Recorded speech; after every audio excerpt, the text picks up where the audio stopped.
आप 12 ज्योतिर्लिंग का श्रवण कर रहे हैं। 11वां ज्योतिर्लिंग श्री सेतुबंध रामेश्वर। इस ज्योतिर्लिंग की स्थापना मर्यादा पुरुषोत्तम भगवान श्री रामचंद्र जी ने की थी। इसके विषय में ये कथा कही जाती है, जब भगवान श्री रामचंद्र जी लंका पर चढ़ाई करने के लिए जा रहे थे, तब इसी स्थान पर उन्होंने समुद्र तट की बालुका से शिवलिंग बनाकर उसका पूजन किया था।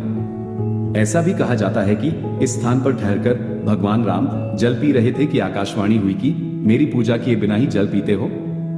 इस वाणी को सुनकर भगवान श्री राम ने बालुका से शिवलिंग बनाकर उसकी पूजा की तथा भगवान शिव से रावण पर विजय प्राप्त करने का वर मांगा। उन्होंने प्रसन्नता के साथ यह वर भगवान श्री राम को दे दिया। भगवान शिव ने लोक कल्याणार्थ ज्योतिर्लिंग के रूप में वहां निवास करने की सबकी प्रार्थना भी स्वीकार कर ली।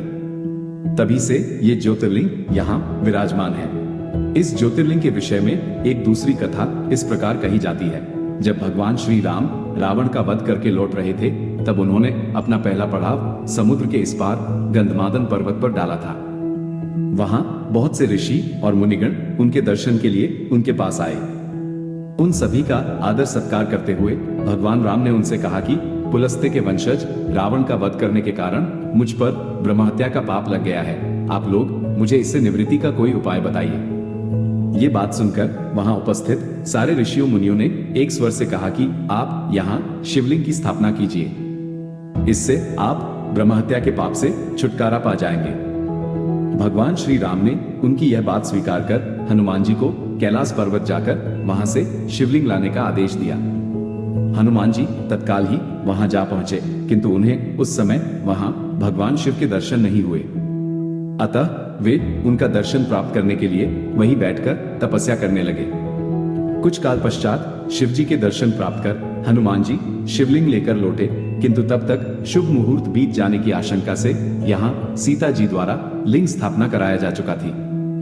हनुमान जी को ये सब देखकर बहुत दुख हुआ। उन्होंने अपनी व्यथा भगवान श्री राम से कह सुनाई। भगवान ने पहले ही लिंग स्थापित किए जाने का कारण हनुमान जी को बताते हुए कहा कि यदि तुम चाहो तो इस लिंग को यहाँ से उखाड़कर हटा दो। हनुमान जी अत्यंत प्रसन्न होकर उस लिंग को उखाड़ने लगे, किंतु बहुत प्रयत्न करने पर भी वह टस से मस नहीं हुआ।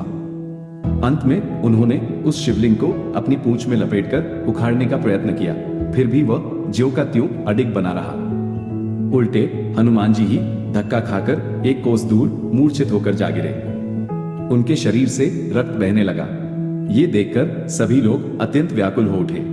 माता सीता जी पुत्र से भी प्यारे अपने हनुमान के शरीर पर हाथ फेरती हुई विलाप करने लगी। मूर्छा दूर होने पर हनुमान जी ने भगवान श्री राम को परम ब्रह्म के रूप में सामने देखा। भगवान ने उन्हें शंकर जी की महिमा बताकर उनका प्रबोध किया। हनुमान जी द्वारा लाए गए लिंग की स्थापना भी वहीं पास में करवा दी। स्कंद पुराण में इसकी महिमा विस्तार से वर्णित है।